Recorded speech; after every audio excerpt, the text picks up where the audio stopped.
Live, go ahead. Okay, welcome to technical session number 2.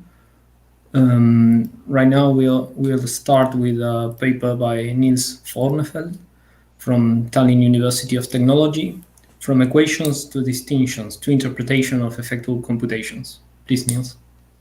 Well, thank you for the introduction. Today I wanted to talk to you about something I've been thinking of for the last couple of years, mostly also in my PhD thesis, which is the question of when two programs are equivalent, and basically in the setting of algebraic effects. And mainly then the question is, how do you formulate the notion of behavior of effects? And kind of in general, you can kind of see this, kind of abstract this idea of program equivalence by looking at it in two different ways, like notion of proving or showing that two programs are the same, and showing that using some kind of proof that two programs are different. And so in the level of program equivalence, of course, you've kind of encountered this, and it's mentioned before that in the level of program equivalence, if you have two terms of the same type, then two programs could be proven to be the same if they simulate each other. And this gives rise to the notion of applicative similarity or bisimilarity. And then on the other hand, how could you detect that two programs are not equivalent? That would be by actually finding some observable difference between the two programs.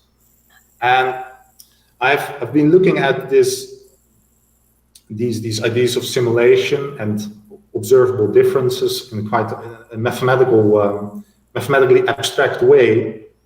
And basically, once we have a program with algebraic effects, these notions, we have to establish these notions. We have to actually ask ourselves what actually happens at base type, right? Because you think sometimes about program equivalence, you might think of contextual equivalence, where you detect the difference by choosing a certain context and then checking at the base type whether they're different. Or on the other hand, you might use equations at base type to say that two algebraic effects are the same. And then the main question I had, at least, is when I formulated the notion of program equivalence using specifying such distinctions, behavioral properties that could distinguish programs, I kind of used Eilenberg-Moore algebra as a foundation for checking how much a program satisfies a certain property. And in order for these two program equivalents to kind of line up, you must make sure that this notion of property checking coincides with the traditional equational axioms that you would choose for algebraic effects. And so in most examples, this happened. However, the general question would then be, can we actually derive from the equations this notion of behavioral property, this notion of testing differences? So let's kind of zoom into this setting. So in order to establish these notions of equivalences, we need to start by looking at a base type, in a sense, and that's kind of the focus of this talk, and then I'll kind of mention how you can get to a program equivalence from these fundamental observations of base type. And so we're not going to look at a specific functional programming language. What we're going to look at is we're going to abstract away any of the pure computation reduction steps and going to zoom into the algebraic effect operations. And so algebraic effect operations, as many of you know, give you a way of implementing effects by saying you have a bunch of continuations, and then depending on the effect in question, a continuation is chosen. So for instance, for probabilistic choice, you might flip a coin and get a random bit, and then you have two possible continuations that you go into.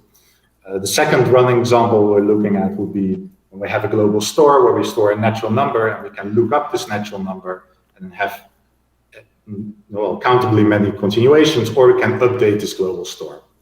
And this has one continuation. The last running example would be that we add a a cost counter. So this could kind of signify computation steps or maybe some paywall that when we encounter this, we assume that some cost needs to be spent before the computation can continue.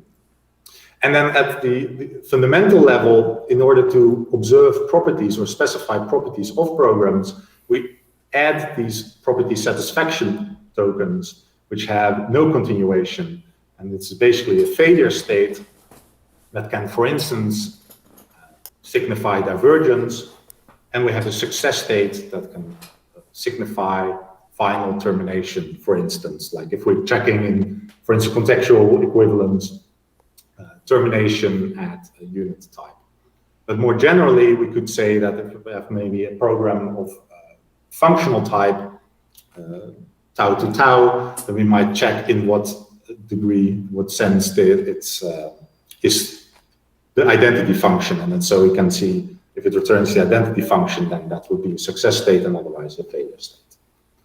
Now, in general, if we just kind of syntactically combine all these operations, we just get possibly infinite effects trees, which you could co-inductively define, which kind of look like this, and these form a monad. So here you have a probabilistic OR with two continuations, updates, lookups, and ticks, where at the foundational level we might have these success tokens and these failure tokens. But then in general, we can see this as a monad where we might apply this to a set or a pre-order of possible results that the computation can give. And then as a monad, it can be seen as a monad in the category of pre-orders because we want to check degrees of truth or like satisfaction of properties. So foundationally, we want to then associate to this monad a syntactic order, which can be given by this, where we just say that the failure state is worse than anything else and the success state is better than anything else, plus lifting the underlying order. And then to specify the behavior of algebraic effects, on the one hand, as I said, we might assume some equational actions from which then we could prove equality between more complicated terms.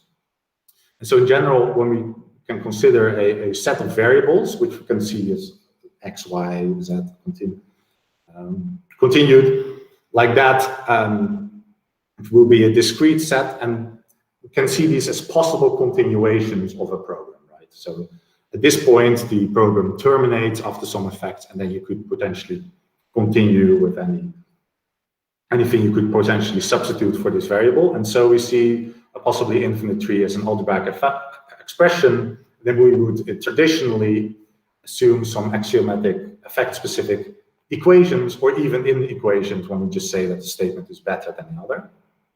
For instance, for probability, we might have idempotency, which says that if we have twice the same continuation, that's the same as just immediately continuing with x, or have symmetry, or even if we have an infinitary tree, but there's still 100% chance that we get to an x, then it must still be x.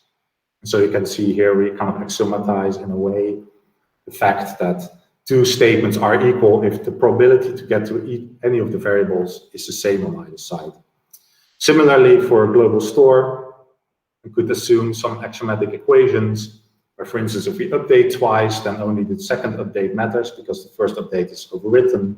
We update and then look up from the global store, then we just look up whatever we just updated, and similar actions here. If we look up and everything is the same, then we didn't even have to bother to look it up. And so given these axioms, we can then kind of induce an algebraic relation, which you can kind of see as anything we can show to be equal given these actions. That would be the smallest relation that has the following four properties, like reflexivity, obviously, and transitivity. We have compositionality, which means that if we substitute two similar terms on either side of an equation, then we still have the equation. We wanted to preserve the syntactic order, so still we have that failure state is worse than anything else, and success state is better than anything else, and admissibility, which deals with the infinitary tree. So if we have a tower of related terms, then their limits are also related. And this uses the fact, this is with respect to the syntactic order. This uses the fact that this syntactic order that we actually get is omega continuous. And so using this, we can, for instance, make this like a simple derivation for global store. We can prove that if we update I and then get to a success state, then with compositionality and reflexivity, we can say that this is better or equal than this statement here, but then we know if we update to j afterwards, then it's the same as update j.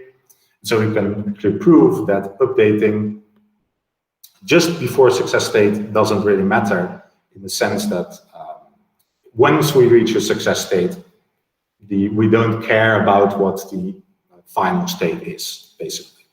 This is what it implements. You might question why this would be a good result, but we'll see what kind of structure arises from this. And the same holds when we get a failure state. So failure is update is the same as update I failure. So on the other hand, so that's how you could go about proving at least equality between algebraic effect terms at the base level, right? So could, for instance, imagine, so let me go back, these x and y's to just be natural numbers that the program of natural numbers type returns. Similarly, what happens when, similarly on the other hand, we want to specify how we can detect differences between programs.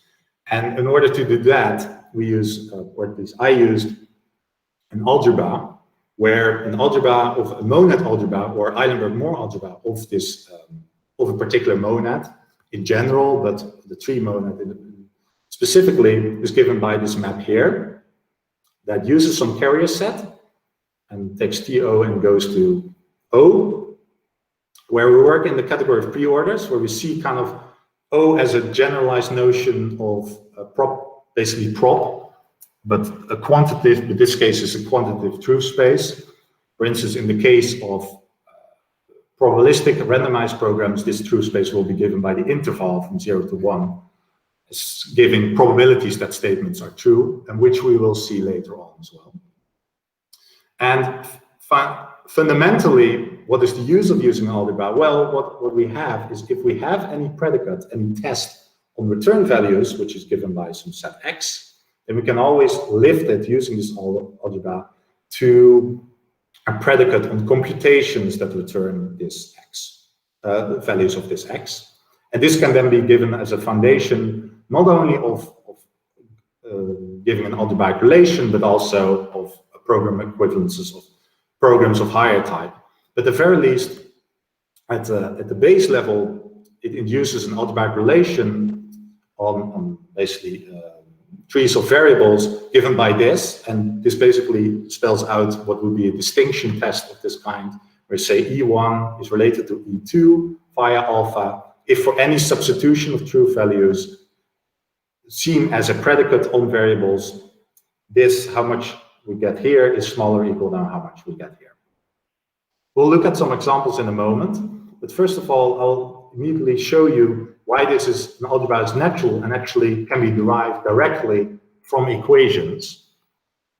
So remember that we kind of started with a set of actions, and that then induced an algebraic relation that is nice and compositional and reflexive and admissible and all these properties. And then what we're now interested in, and again, I'm just going to use this as an example, but remember, for instance, for contextual equivalence, you would just check for context. You could, for instance, only check for context of unit type, where at unit type you could say, okay, well, you can either check if it terminates or if it diverges. And so to this end, this is kind of motivation of looking at this algebraic relation when only looking at the subrelation of fundamental continuation-free computations. So this is the monad applied to the empty set. So these can only end at the failure state and the success state. And then we can say that, well, the degree of success or the degree of failure in this kind of effectfully enhanced version, because here we have also effects that come along the way, well, we say that two trees are equally successful if they're the same via the relation. So we quotiented under B in a sense where we kind of make this B symmetric, but then this quotient still has an order. Obviously, this has an injection that goes into the quotient, And then if the original relation was compositional, then we can actually extract an algebra just using the multiplication map on effect trees. And then the nice thing is then if the original relation was reflexive, transitive, and compositional, then this algebra is not only well defined, so this lifting works, but it's also an Eilenberg-Moore algebra. So let's see how much time I still have left. So let's look at two examples. So first, more of a familiar example, and I think in other works, similar observations have been made when looking, for instance, at the monad of subdistributions applied just to the unit element. In this case, we look at fundamental computation, so T applied to an empty set. And if we assume the actions for probability, then we basically get binary choice tree, which can either go to a failure state or success state. And then the axiomatization, you can actually show that two things are related if the probability of getting to a success state of the left statement is smaller or equal than the probability that you get to a success state in the right statement. And so using this, basically what you get then is that the quotient that you define using these axioms is you basically get the real number interval back, the example that I gave before, where basically the fundamental question would be when you're talking about program equivalence and distinction tests, for checking that two programs are different would be like the fundamental observational question of what is the probability that the program does the following, like acts like an identity function or returns an even number.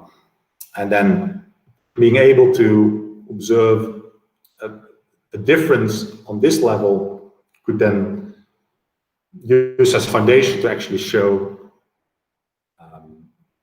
whether two programs of higher order type might potentially be different. The derived algebra or the constructed algebra using this form will be the expectation algebra, which checks if you have a bunch of effects and then certain probabilities, then it will give you the expected result, which locally has this definition here. So this might be a bit more traditional example. The more interesting example might be the global store. So again, I've given you the action of global store and see what we can do with it and what kind of algebra we get from this. Well, as we have seen, if we update and then get to a success or failure state, we can get rid of the update.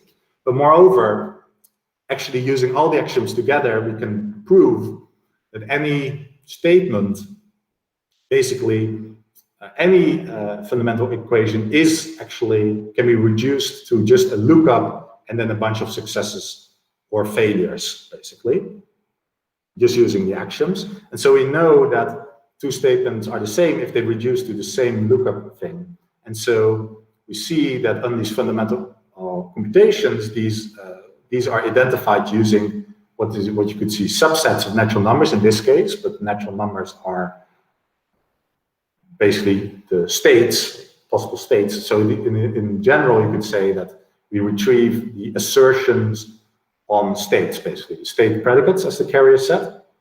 And the constructed algebra is then the weakest precondition function that checks which initial states, gives as a result which initial states, if we run the program here, we run the program and then get the final state satisfies the final assertion.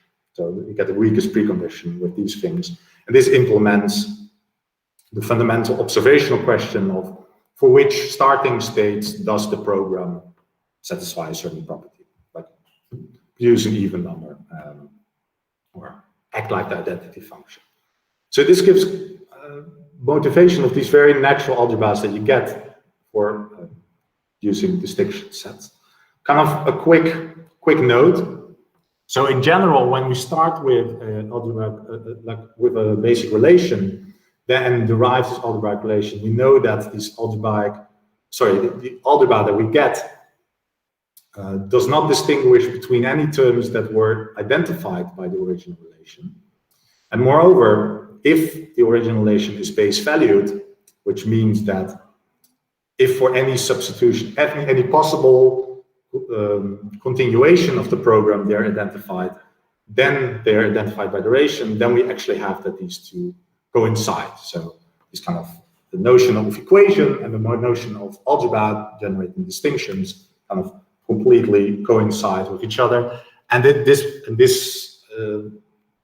assumption here is actually a very reasonable assumption. Basically, in any language where you would test program equivalence by reducing things to unit type, termination of unit type, this would be relevant. And in all the examples and combination of effects that I've encountered, at least, this is a property that holds. So I don't know how much time I still have left, but let me kind of quickly hint towards how these can be used for to actually formulate program equivalences. This is actually work done in a previous paper by me in MFPS 2019 about quantitative logics for program equivalence. So in this example, you would use the algebra as a foundation of basically formulating distinction tests, quantitative, which given are by behavioral quantitative predicates, where particular for each possible type, we specify some tests that could differentiate them. And then that formulates a notion, a nice notion of program equivalence, in the sense that if the carrier set of the algebra that we are using to formulate this logic is a complete lattice, and this algebra is actually omega continuous, then we can formulate this nice logic that for each of the examples is gives us a congruent notion of program equivalence. And so each of these formulas, this is a kind of example of this implementation for Calvert push value language. Each of these formulas gives you a property that could distinguish terms. On the other hand, we could also formulate applicative bisimilarity and similarity. In this sense, we don't want to use the algebra to lift properties, but we wanted to use it to lift relations in order to define a notion of applicative simulation, where the applicative simulation has the advantage of being able to prove the equivalence between two terms. And that can be done by specifying a relator in the sense of Ugo Dalago, Francesco Gavazzo, and Paul Levy. In particular in this way here, where if we say that two predicates, we lift a relation on x and y to a relation on tx and ty. So this is kind of the other sense. And then we get, again, the same thing. So if we have the notion of equation coinciding with the notion of algebra, then, well, at least for each algebra, this notion of program equivalence, this applicative similarity, kind of gives you the other, coincides with the notion of program equivalence that you get from the quantitative logic. Now, I want to that's kind of a quick summary of that. I just want to look at two more examples. Like the tick example, if we associate the cost, we might assume that associating cost tick x is worse than x. And if we assume that, we can actually derive that following things. And using just this equation, we get the notion of algebra that returns as a carrier certain costs until we get termination, or divergence, which is the carrier set, and as algebra you get the tally operation. And this implements a fundamental question: for which price does the program produce an even number? Assuming that if it doesn't produce an even number, the price is infinite, basically.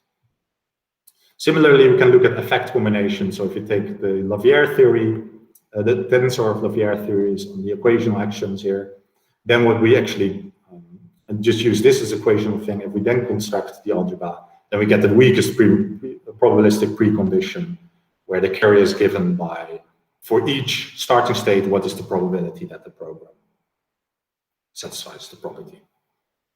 All right, so here's a quick kind of an overview of what I actually presented. So on the one hand, we have equational actions that, or maybe even inequations, where you kind of order them in a sense, which produces an algebraic relation. On the other hand, we might have an Eilenberg-Moore algebra or monad algebra that produces algebraic relation.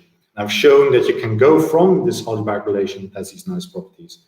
We can actually construct this EM algebra, which if this relation is a base value, then this is a one-to-one correspondence.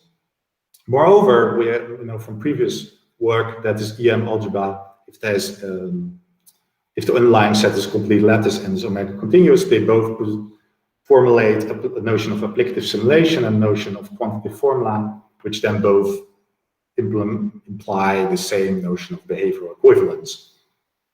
So in a way, indirectly, we have a way of going from equations to both these notions of both these approaches of program equivalence.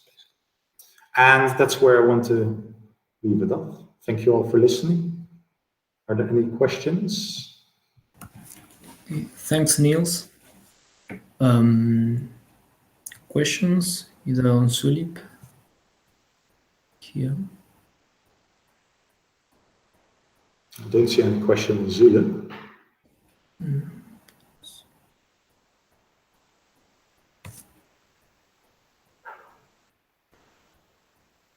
Okay, so maybe I have a question. So these monads are defined in the category of preorders. Yes. Yeah. Yeah. And then you can write an inequational theory for this thing, and you do kind of Lovire-like presentation of inequational theories, or how does it work? So in the particular way that I formulated this is that we just start with some axioms, like I gave in the one slide, where we just say, well, we know that these two terms are the same, and we know that these two terms are the same, and then you choose enough axioms so you know that you've kind of captured everything, and then using that nugget or this base of axioms, we generate the basic relation by closing this subset of pairs of expressions under particular properties, which you could kind of see as proof techniques, right? So that you add compositionality, just the fact that you can substitute related terms into variables, and also admissibility, where you can kind of approach two terms. But so I did mention Lovire theory because that is kind of the setting that people look at more generally, basically.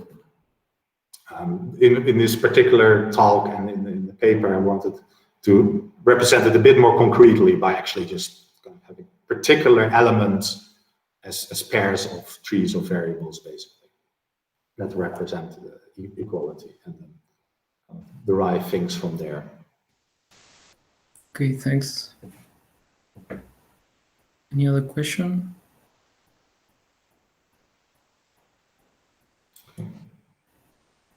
Okay, I'll ask a question online. Have you considered adding effect handlers into your framework? Yes, so in a way that could be possible, because you could kind of see these algebras that I talked about, at least in certain cases, to be effect handlers in a sense, right? Because in global store, what you do is you keep track of which state you have, and then you go through the computation, and then you check what it is in the end. In some cases, for instance, for probability, there's not really a particular way to handle it, but still, I think there would be a way to implement these algebras in certain cases as effect handlers, yes. That could be one way to look at, to see them as, yeah.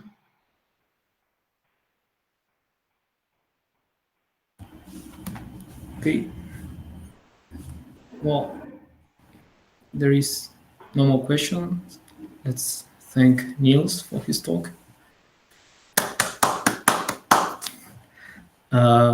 And we can prepare for the following talk, I guess.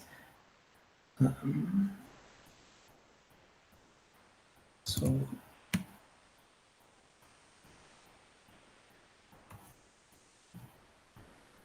Okay, the next talk is Unifying Graded and Parameterized Monads by Dominique Orchat from University of Kent, Philip Wadler from University of Edinburgh, and Harley Itz from Augusta University.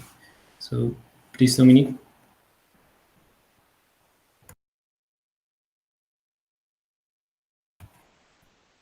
I can't hear you.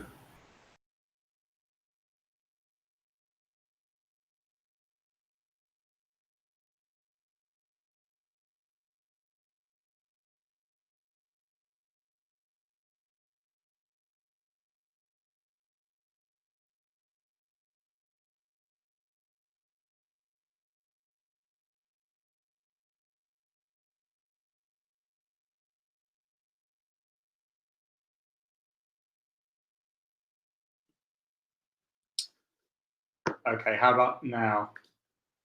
Now it works. Yeah? Yeah. Right. Okay.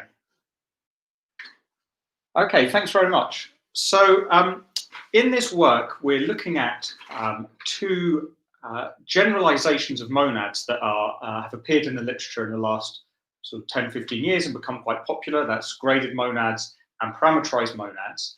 And in this work, we seek to unify them, to find a common structure that generalizes both. Now, when we were doing this, we thought of a great name, which is supermonads. We want to call these supermonads. But unfortunately, we discovered that this name is already taken, so we had to throw that away. And then, for reasons that will become clear later, we started calling them monadoids. But we discovered that reviewers of our work didn't like this, hated this name, so that had to go. And in the end, we settled on category graded monads, which I'll explain later. We thought this was kind of an ugly name, though, for the paper, so it's the descriptive title instead. So we're going to start with the humble monad and get this sort of pattern really seared in our brains. So a monad has a single endofunctor, T, which maps from some base category back to that base category, along with two natural transformations, which I'll write like this.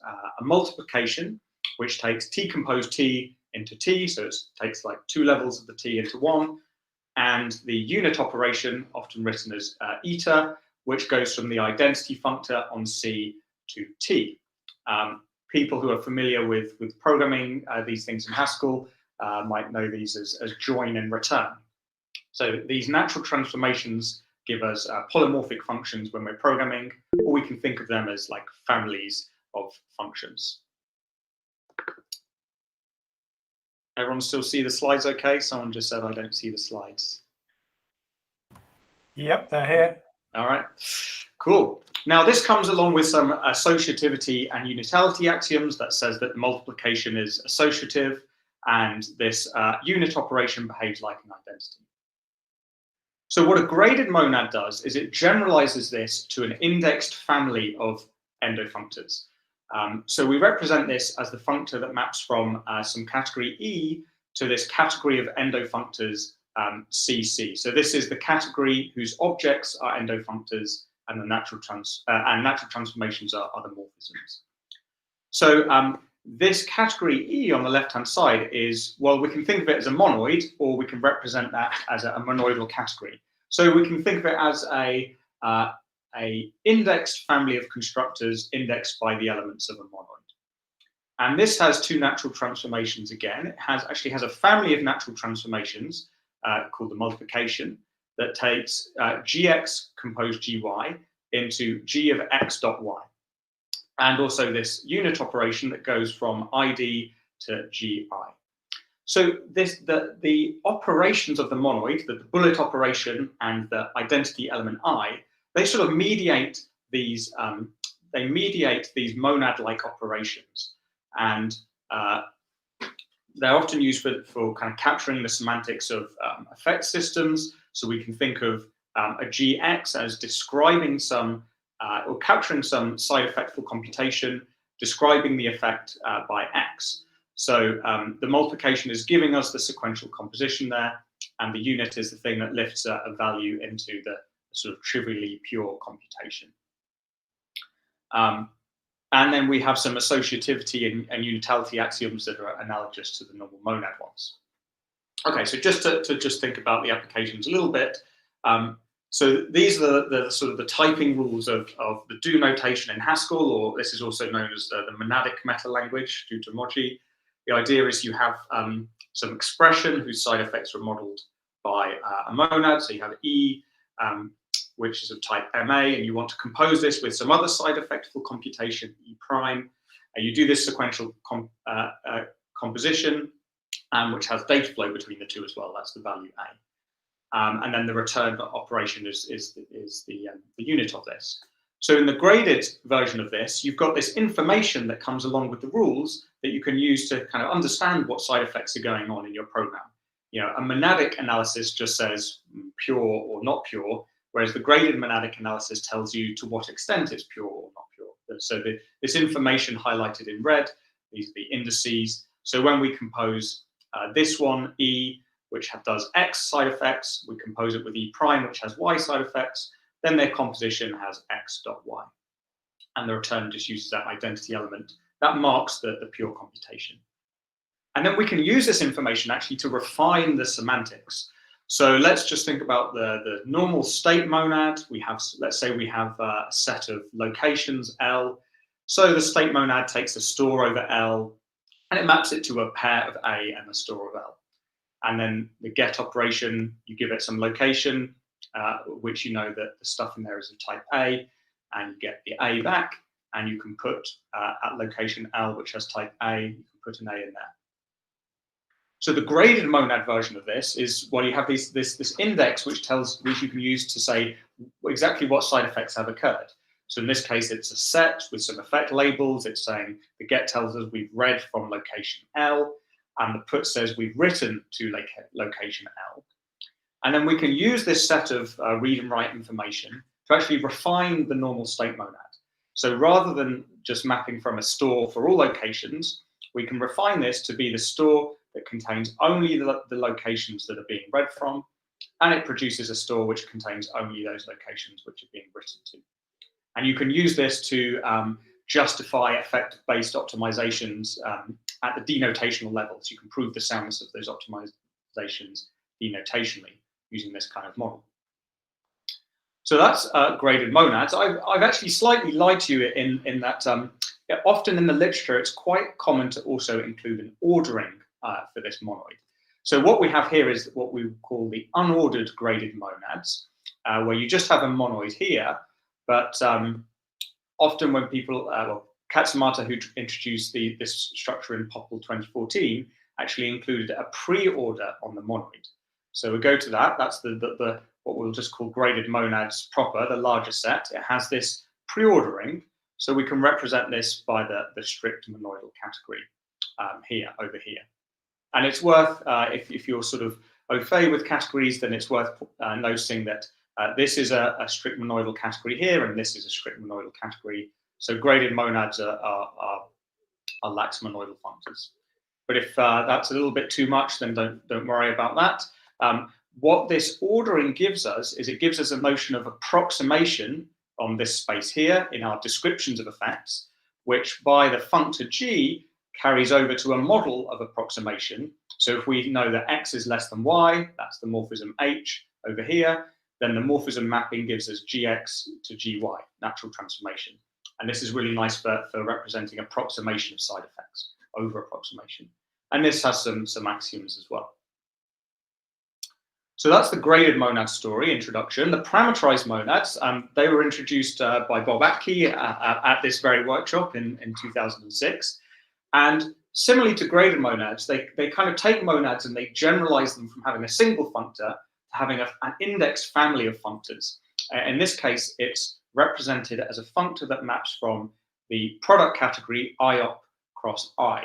So I is this sort of indexing category, and we take this pair, which is often used to model ideas like pre and post conditions of a computation. So again, this comes with multiplication and unit operations. The multiplication says, well, I can only do a multiplication on the functor Pij composed with Pjk. I can then multiply that to get Pik. And the unit says, well, for all I can go from ID to Pii. So this also has associativity and unitality axioms like monad ones. So a nice use for this is to model Floyd-Hall logics. So this is the standard sequential composition rule that you get in a sort of program logic, deductive verification kind of style stuff. And you can only sequentially compose when the post condition of this command matches the precondition of this one. And that's what's embedded in this idea of multiplication.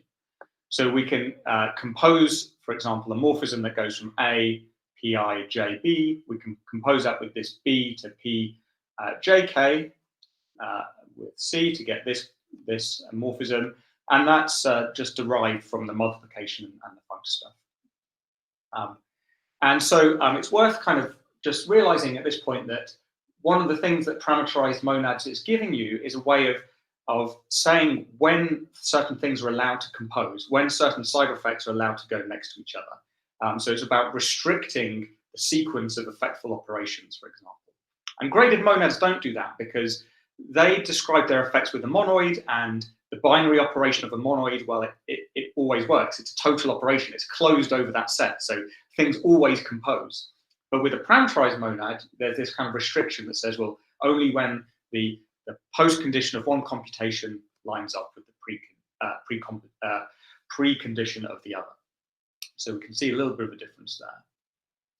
There's another bit of structure going on over here, which I've ignored, which is the fact that this deal up here, this thing is a functor. So if there's morphisms over here in I, like if we have F that goes from I prime to I, lives in this category I, and we have this G that goes from J to J prime, then we can use P as a functor, and we have this morphism mapping that then takes us Pij to be I prime, J prime. And this is a kind of approximation for parameterized monads as well, but it's a little bit different to the one we have for graded monads. And actually what we're doing here when we're unifying will actually help us to understand the difference. So we'll come back to that notion of approximation. But you can think about this in whole logic terms like precondition strengthening and post-condition weakening. And I probably got those the wrong way around. And that has some other axioms. So the sort of starting point for this work was that we sort of noticed that there are graded monads and parameterized monads kind of overlap in their applications. There's some stuff, there's places where, for example, graded monads are used to model session types, but also parameterized monads can be used to model session types. So that sort of started us thinking, okay, what's the similarity here? And also, if you just look at these things side by side and kind of squint a bit, and in the early hours, you think, yes, you know, there must be some sort of simple mathematical way to smush these things together. And that's what this paper is about. It's doing that. So starting at the bottom with monads, as I've just kind of gone through, graded monads and parameterized monads are kind of generalizations of monads, index generalizations. So we unify these by applying a lovely technique called oidification. I'll explain what that is in a moment. Oidification on a monad, and that gives us the thing that we call a category graded monad, or that we wanted to call a monadoid. Now this subsumes the subset of graded monads, the unordered one, which we saw at the start, and it also subsumes a subset of parameterized monads called discrete parameterized monads. I'll explain in a moment. So we can see that there's this kind of simple structure that subsumes most of the things that we want to. But actually the things that are left out in these subsets is notions of approximation. So on the left, we need a generalization to something called a two-category graded monad, which I'll show you. And that's what's needed to capture everything here with the approximation. And on the right, we need category graded monads plus a little bit of extra work called a generalized unit. So the real unifying thing sounds a bit scarier. It's a two-category graded monad with generalized unit, but this sort of central thing actually helps us understand the similarities and the differences. So how do we get to this middle bubble? Oidification. Lovely word, or not so lovely word. The NLab defines it as basically you sort of look at what your categorical definition, and you look at it enough and you show that, this part here is equivalent to a single object category, or equivalent to the single object category, the single point one. And then you take this and you generalize it to be any category. So categories with more than one object and more than one morphism. So this happens with like, people take groups and you can represent those as single object categories. And then you just generalize that to multiple object categories and you get a group oid. So hence the monadoid naming, which we put to rest. But to do this oidification, we have to step back a bit and understand, okay, which part of monads can we treat as the single object? So this comes from a nice description of monads as LaxFunctors due to Benabou in 1967. So what on earth is a LaxFunctor? Well, hopefully you're okay with normal functors. Let's say we have a functor that goes from category C to category D, and it comes with some equations that says identities and composition are preserved. What a LaxFunctor does is it generalizes these equations into morphisms. So this requires that D is actually a 2 category. So it needs to have morphisms between morphisms, which we write here with the double arrow. So rather than this being an equality, we have a morphism that maps from the identity morphism to F of the identity morphism, and so on. And because the normal associativity and unit axioms don't just carry through like they do for functors, then we have some extra axioms that come with this as well. So Benabou's observation was that a monad is just a LaxFunctor mapping from the singleton category, which has one object and one morphism, to the point category for C, which we write as endo-C, which is a category which has one object, C, and it has lots of morphisms, and those morphisms are all the endo-functors that you can do on C, going from C to C, and its 2 morphisms are the natural transformations between them. Now, by just saying that this is a LaxFunctor, then you get these 2 operations, these natural transformations, which are the LaxFunctor axioms. You get what corresponds to the normal unit operation of a monad, ID to TID, and you get this multiplication. So because there's only one morphism over here, when you do the morphism mapping, you've got to use ID, so you go TID, and this gives you a particular endofunctor in this category. It identifies the one thing that you're using for your monad. So we found the one part of our definition, and then we just need to oidify it. We need to replace it with an arbitrary category. This is also called horizontal categorification, but apparently category theorists don't like that word. Oidification is the one to use. So we replace this with some category FOP, can be any category we like, and then just replaying the definition of LaxFunctors, it gives us these operations. It says for every object X, we have a natural transformation from ID to TID X, and we have a multiplication that goes TF compose TJ into TG compose F. And we call this a category graded monad, because if you look at it and you're familiar with graded monads, it looks a lot like a graded monad, but rather than using a monoid, we're now using a category. The grades, the indices, are now morphisms. And this gives us the best of both worlds for graded monads and parameterized monads, which we'll see. So the first theorem is that unordered graded monads are category graded monads. This is a sort of injective map into category graded monads. So if you look at the monoid graded monad definition, we see that this thing over here, this is a monoidal category, and this is a monoidal category. And then you can replace them like fairly straightforward, fairly well-known categorical results about how you can represent these differently. So we use the result that monoids are one-object categories and are also the same as discrete monoidal categories. So the idea is that if you have a monoid, you can have a category with one object, and then the morphisms are the elements of that monoid.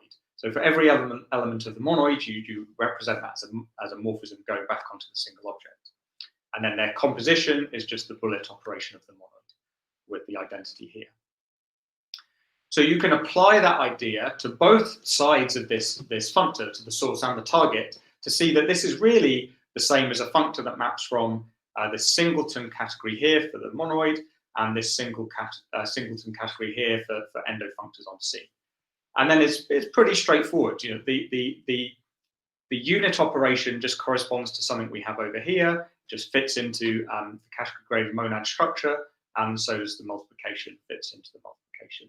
And this is something that people have pointed out before. In fact, Katsumoto at the end of his Popple 2014 paper says essentially, oh, look, we could generalize graded monads like this. And we just sort of made that a bit more precise and wrote down the details. Now, what about this wider set of graded monads, the ones that have a pre-order in them? Well, there's just a simple generalization that we can do to the category graded monad structure. We can turn it into a two-category graded monad, which is just the normal category graded monad plus a two-morphism mapping. So we let this part over here be a two-category as well. That's morphisms between morphisms. And so if we have a morphism, if we have two morphisms G and F, and we have a two-morphism between them, which we call H, then this carries over to this side. So we have this two-morphism mapping part. So we can then go back to the sort of fairly straightforward categorical results and find that pre-ordered monoids are the same as one object, two categories, which are the same as monoidal categories, strict monoidal categories. So when you have an ordering that says X is less than Y, then this just becomes a two morphism, a morphism between morphisms in your single object category. So then things are pretty straightforward again. We just sort of represent the graded monad in this way and see that all of the operations fit neatly into the definition of a two-category graded monad. We can sort of show that all the axioms are preserved as well. So we get this notion of approximation being represented by the two-morphism mapping. So that's that part of the diagram. What about the parameterized monads and this side? So if we go to a parameterized monad and restrict it to be discrete in its indexing category, then we get that they are category graded monads. So what does this mean? So discrete categories are categories which have only identity morphisms. So you can think about it as not having any interesting morphisms. So if we have one of these discrete parameterized monads, then we can define this other category, which we call the category of dominoes. So we take J, and this category, which we write as nabla J, its morphisms, represented by this set 1, they're just pairs. So that's why they're like dominoes, and they only compose when one end matches the other. So you get the composition being this pair composition. So you can then define a category graded monad as this map from the J dominoes into endo C. So Tij, this is now a morphism, it just gets defined as Pij. So it's a way of sort of matching the idea of pairs as morphisms to match on top of the parameterized monad definition. And then the operations, the unit and the multiplication then fit neatly into this definition.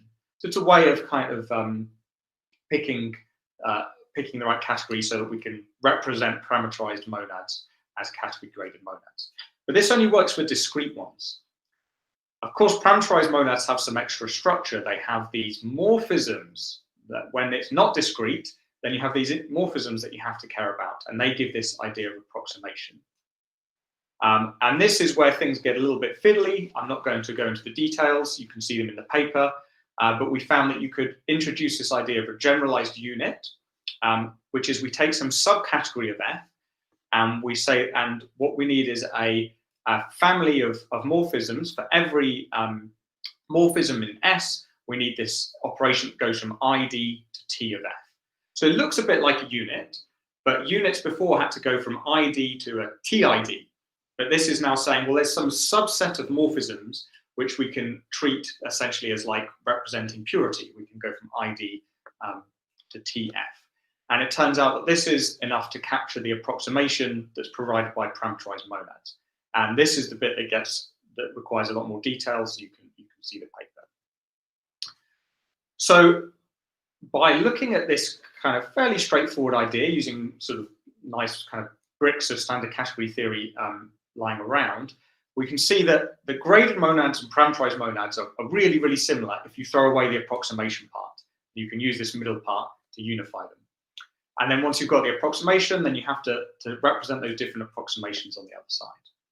Now in the paper, we have an example where we take union bound logic and we show a semantics for that that's both a kind of graded monad and parameterized monad at the same time. So we sort of unify two bits of semantics together by doing one of these things up here, two category graded monad with a generalized unit.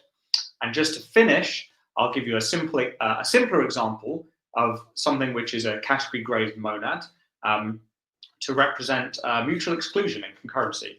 So we have our category just has two objects. It has these labels free and critical. It has a morphism that tells us we can go from a free area to a critical section. Unlocking goes from critical to free, and we can do gets and puts only when we're in the critical section. So it's like it's defining a simple state machine.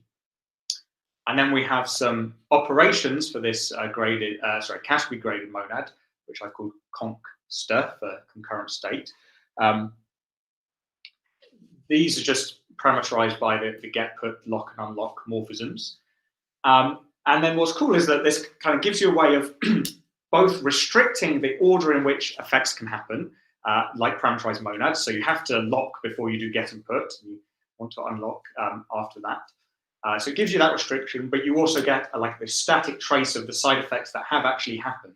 So you can distinguish computation that starts in free and ends in free and does some stuff in between. You can distinguish that from a pure computation that starts in free and ends in free, which would just be the identity. So then you can have like this spawn operation that says I can take something that goes free to free and spawn it in parallel like this. So to finish, the paper is all about showing how these two things relate, because you look at them and they think, oh, they look related. It shows us how they overlap, and it also shows us where they differ and what their kind of relative power is. If you want to know more about this, read the paper, and as this is part of a wider project where we're studying lots of things to do with grading and types and semantics, so go check that out. And yeah, thank you very much to my co-authors, Phil and Harley, and also to Sam and Max for organising the workshop.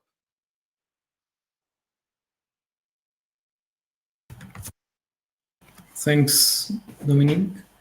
So we have a couple of questions ready. So Vikraman Chaudhary asks, what are the algebras of a category graded monad? Does the work on formal theory of graded monads generalizes to your definition?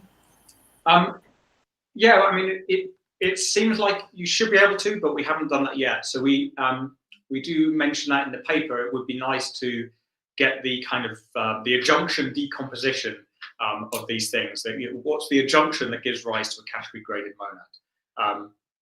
Harley, I think, has some good ideas about that, but we didn't put that in the paper. But it should be possible, kind of following this towards a formal theory of graded monads style approach, I think. So it's worth also mentioning that Bob has a paper about the algebras for parameterized monads as well. So whatever we do, we have to try and make look at whether it fits properly with all that stuff that's already there. Cool.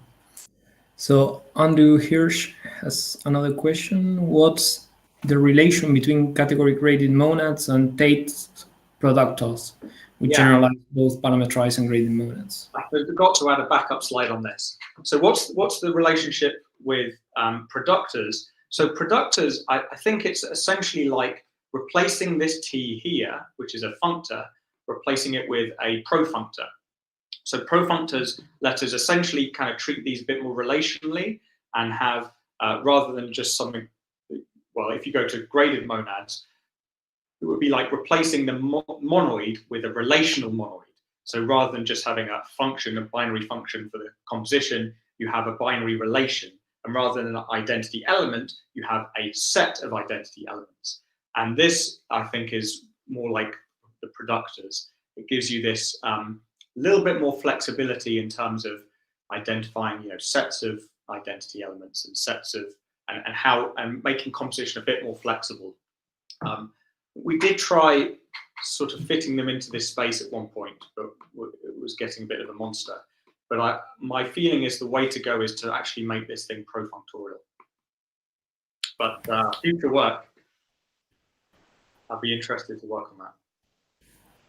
Okay, thanks. And finally, there is one by Tarmus Talu. I don't understand this generalized unit business. Does this mean Bob has the parameterized monad unit given not by all SS dominoes, but rather by something else, like a subset of them? So let me see if I have a backup slide on this. Right. So the way to make this construction work for us is that you have a category which combines both all the morphisms of I with also the dominoes of I in order to get this category graded monad. And you sort of essentially use this part to represent the ability to do approximation, and this part to represent the sort of the pairs that you have in parameterized monads, the left and the right, sorry, the pre and the post conditions. So you define the generalized unit for all these F that live in the left injection. So it gives you a way of, it's basically a way of like capturing the morphism mapping within this structure. So it sort of maps onto the morphism mapping that's defined for parameterized monads. But it's a little bit of a funky construction here. You have to have this sort of, it's not super direct, let's say. Does that answer your question, Tom? I think the answer is maybe, but no. Let me look at the question again.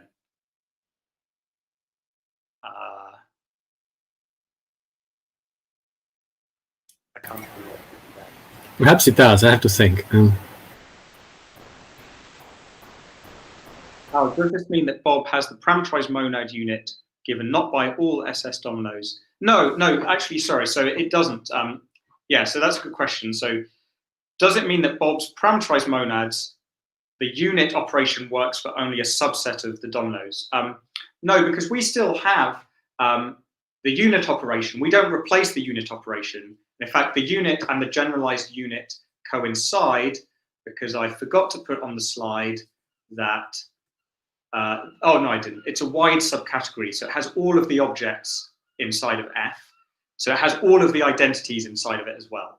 So this does include all the identities. So ID, for every object, we can use the identity here, and this is just the normal unit operation then, which corresponds to the normal unit of the category graded monad and the normal unit of Bob's parameterized monads. So we don't lose any of that stuff there. Sorry, there's a little sneaky detail. I don't want to get too much into that. Okay, thanks, Dominique. Thanks, Dominique.